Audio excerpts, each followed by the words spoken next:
Welcome back to my channel, and for today's vlog, nandito tayo sa kahabaan ng Bacoor Boulevard. Mamaya ay mag-home tour tayo. So meantime, pakita muna natin yung way papunta doon sa bahay. On my left side is the Bacoor Doctors and the Santuario Divino. And on my right side, approaching is the Vista Verde. Siya nga pala, kung bago ka pa lang sa channel na ito, I'm Sheila Veronilla, your friendly real estate broker. My vlog is all about buying and selling of real property investment and anything in between. Kaya kung gusto mo ng ganitong content, please don't forget to like, subscribe, and hit that notification bell para lagi kang updated. Thank you!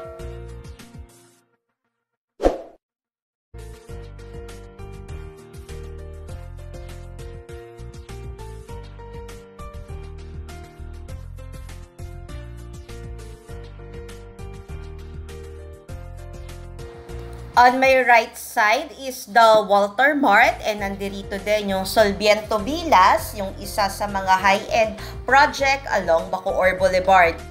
Yung mga single detached units natin dito, price ranges from 6 to 8 million up to 10 to 11 million, depende sa model.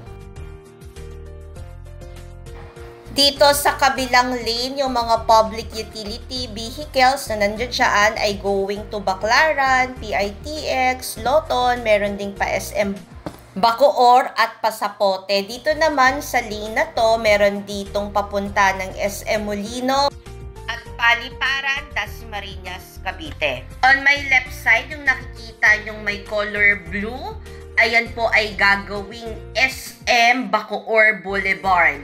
So dito naman on my right side, marami na ditong establishments. Andi dito yung Teo de Bacoor, meron din ditong Contis, Starbucks, Wendy's, and dito tayo kakanan. Dito sa Masaito Drive, doon papunta yung subdivision.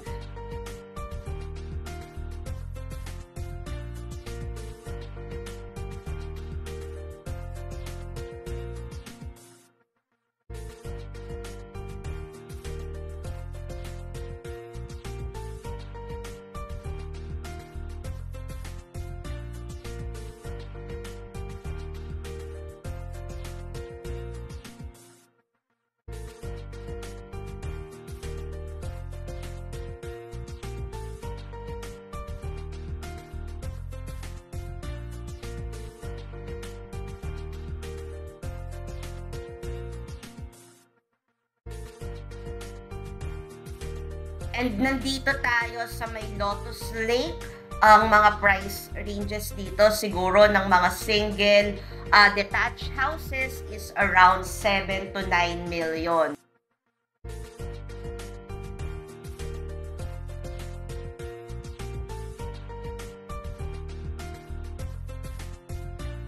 Papunta doon sa subdivision, actually marami naman tayong access road. Isa na to, via Masaito Drive. Pwede rin tayo dumaan kung galing tayo sa Imus, via Buhay na Tubig.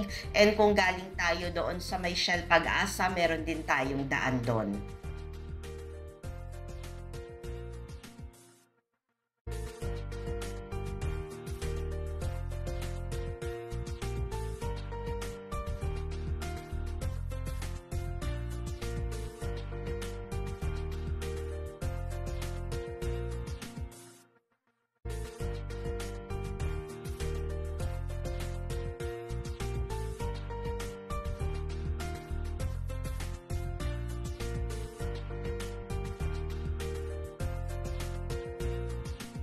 And ito na yung subdivision. Actually, maganda siya, maaliwalas kasi ito yung kanyang nasa likod or nasa gilid na farm lot, kaya mahangin. Actually, taga dito lang din ako, and ayun yung likuran ng bahay namin. So, dito tayo papasok, papunta doon sa bahay. And alam ko, naiinip na kayo, kaya eto na. Tadan! And this is the house. This is resale by individual owner. And ito yung kanyang neighborhood.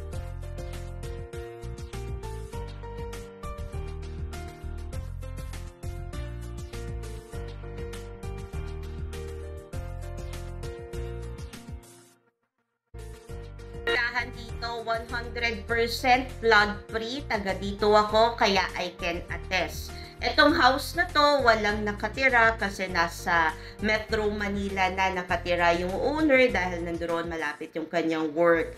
And dito, meron tayo ditong lot space sa gilid, sa likod na naka-tiles na. And dito, ayan, makikita nyo yung bahay, well-maintained. Bagong pintura po ito, and yung kanyang parking, meron na rin tayong tiles dito. Ang kanyang lot area ay 88 square meters. Built nung bahay niya is malaki, high ceiling, and yung mga space nito mamaya pagpasok natin sa likod, unlike doon sa mga ibang subdivision, 'di ba, na maliliit yung floor area. And this is the inside of the house. Wow, 'di ba? Napakaaliwalas. Nakapintura ito ng puti at naka-tiles ng puti. Just in case livable na talaga siya, ikaw at gamit mo na lang yung kulang. Meron lang pang naiwan na mga personal stuff dito si owner, and do not worry dahil ipapaalis, ipapalinis, just in case may taker na po itong bahay. This is the provision for the dining area. Itong kitchen, actually, pwede kang magpa-extension doon sa likod ng dirty, tapos dito parang for minor food preparation na lang. So, this is, yan, the ground floor. Meron ka dong living room area, and dito yung dining area. Meron tayong isang room sa ground floor. Pwede mo to gawing bedroom, pwedeng study room, or office. Ganito din yung layout ng house namin. So, yung ganito is ginawa kong opisina.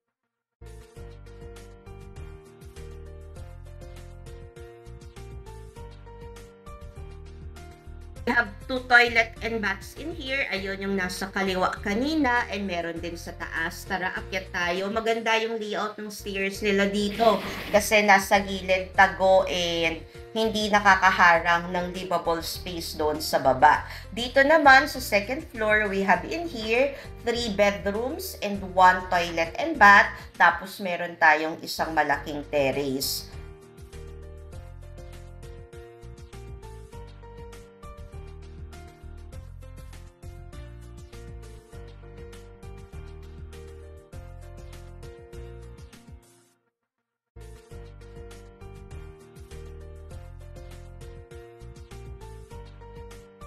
Well-ventilated yung mga rooms dito kasi merong mga malalaking bintana, just in case. Meron na rin tong mga lagayan ng aircons, tsaka screen. And tingnan nyo yung flooring, ang ganda. Tiles na parang wood design. So, maaliwalas talaga. This is bedroom number 2. Maski walang ilaw, kung bukas yung kurtina, maliwanag inside kasi left tsaka right, meron ka ditong windows.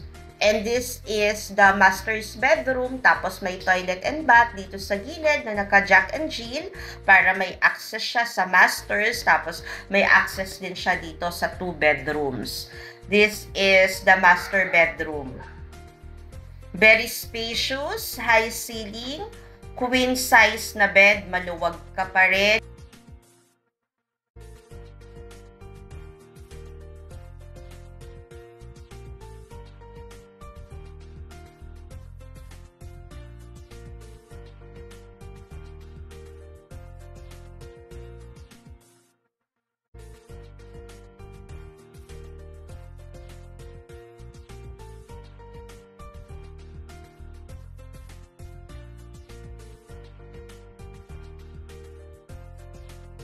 This is the balcony, 'di ba? Very spacious, and Kita mo doon sa katapat yung kanyang balcony, pinalagyan niya na ng roof. So, pwede ka ditong mag-chill at night. Lagay ka lang dito ng parang garden table and some plants. Yung iba naman, dito sila nag-e-extend just in case need pa nila ng additional na livable space.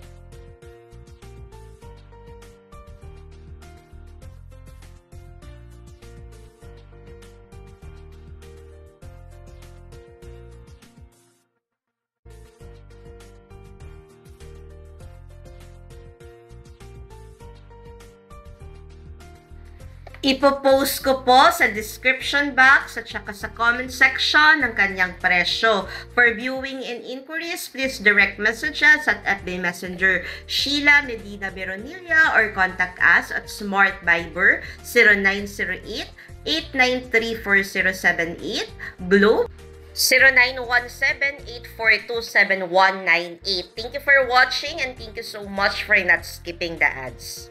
You can also contact us just in case may mga properties po kayong for sale. Maraming salamat!